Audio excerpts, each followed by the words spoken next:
नमस्कार दोस्तों, स्वागत है आप सभी का एक बार फिर से।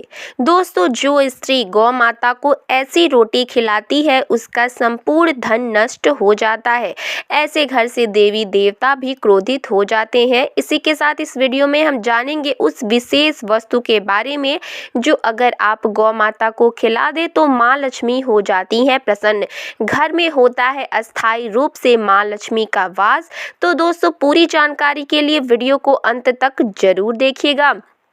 दोस्तों, हिंदू संस्कृति में गाय को एक अत्यंत महत्वपूर्ण और पवित्र प्राणी माना गया है। हमारे शास्त्रों में गाय को माता कहकर संबोधित किया जाता है।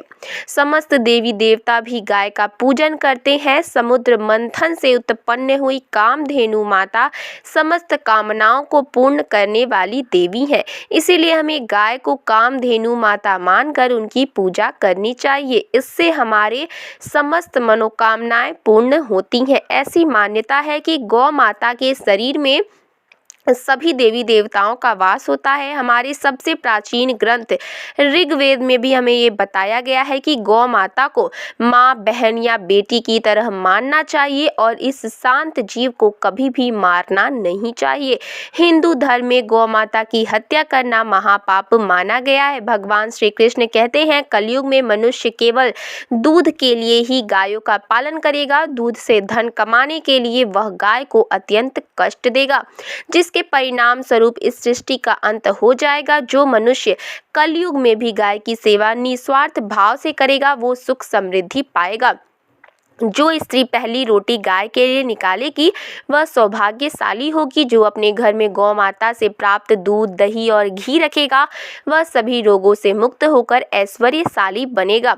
हिंदू धर्म में गौ माता की सेवा को सर्वश्रेष्ठ माना गया है और जो भी व्यक्ति प्रतिदिन किसी न किसी तरह से गौ माता की सेवा करता है वह मृत्यु के पश्चात भगवान श्री कृष्ण की गोलोक धाम में जाता है।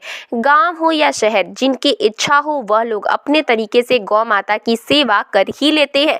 गांव और छोटे शहरों में जगह की कमी ना होने के कारण कई लोग अपने घरों में ही गाय का पालन करते हैं, लेकिन शहरों में ये बिल्कुल भी संभव नहीं है। तो लोग गौशाला में जाकर या अपने आसपास की गौ माता को रोटी या चारा खिला देते हैं। गौ माता को माता लक्ष्मी का रूप मानना चाहिए। प्राचीन काल से ही गौ माता की सेवा करने की परंपरा चली आ रही है। आपने पौराणिक कथाओं में अवश्य पढ़ा होगा कि ऋषि मुनि अपने आश्रम में गौ माता को पालते थे और उनकी सेवा करना परम कर्तव्य समझते थे। भगवान श्री कृष्ण गौ माता को बहुत महत्व देते थे, ये किसी से भी छिपा नहीं है। आज भी हमारे समाज में गौ माता को उतना ही सम्मान प्राप्त है। हिंदू घरों में हमेशा ही पहली रोटी गौ माता के लिए बनाई जाती है और गौ माता को प्रेम से खिलाई जाती है। आज हम अत्यंत पूजनीय और सम्माननीय गौ माता के विषय में महत्वपूर्ण बातें बताएंगे।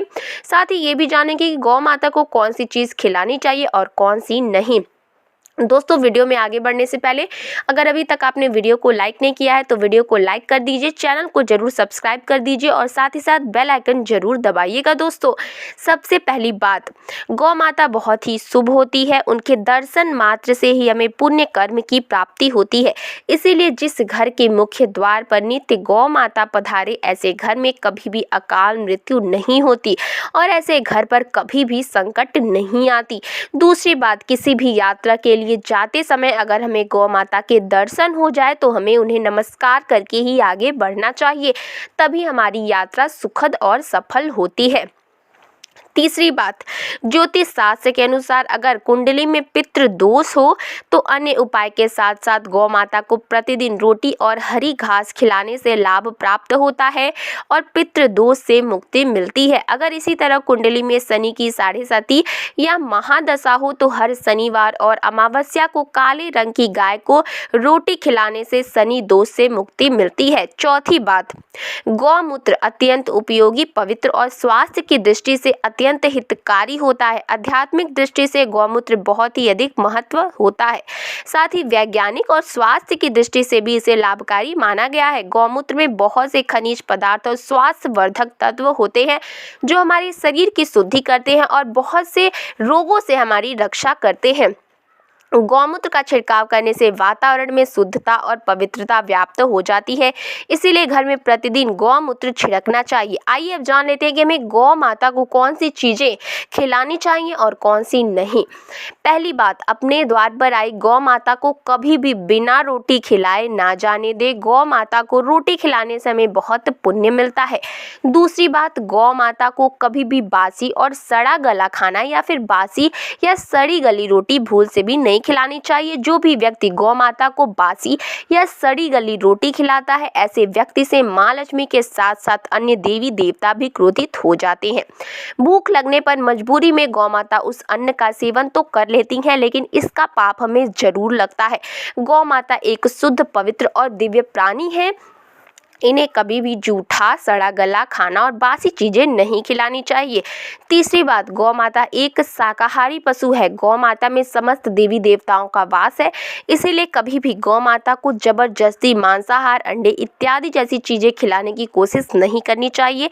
ऐसा करने से हमें महापाप लगता है। चौथी बात, अगर कुंडली में दोष है जिसके कारण हमें लगातार परेशानियों का सामना करना पड़ रहा है, तो गौ माता को रोटी खिलाते समय सफ़ेद मक्खन या घी लगाकर गौ माता को खिला दे। इस प्रकार से हमें गौ माता की सेवा करनी चाहिए। दोस्तों, अगर पितृ दोष दूर करना चाहते हैं तो गौ माता को अमावस्या के दिन रोटी और गुड़ और चावल अवश्य खिलाएं, फायदेमंद रहता है। इससे सभी पितृ दोष समाप्त हो जाते हैं। साथ ही गौ माता की पूजा से नवग्रहों की शांति हो जाती है। अगर बच्चे कहना नहीं मानते, कहने से बाहर है, उनका स्वभाव क्रोधी है और बात बात पर गुस्सा हो जाते हैं, तो किसी भी दिन द्वार पर आई गौ माता को उनके हाथ से लगा हुआ भोजन अवश्य खिलाइए। गौ माता की पीठ पर एक उभरा हुआ कुबड़ होता है, उस कुबड़ में सूर्य केतु नाड़ी होती है। रोजाना सुबह गौ माता की कुबड़ पर हाथ फेरने से सभी मनोकामनाएं पूर्ण हो जाती हैं। दोस्तों, आज के लिए बस इतना ही। आपको ये वीडियो और ये जानकारी कैसी लगी हमें कमेंट बॉक्स में जरूर बताएं। साथ ही साथ वीडियो को लाइक करें, चैनल को जरूर सब्सक्राइब करें। धन्यवाद।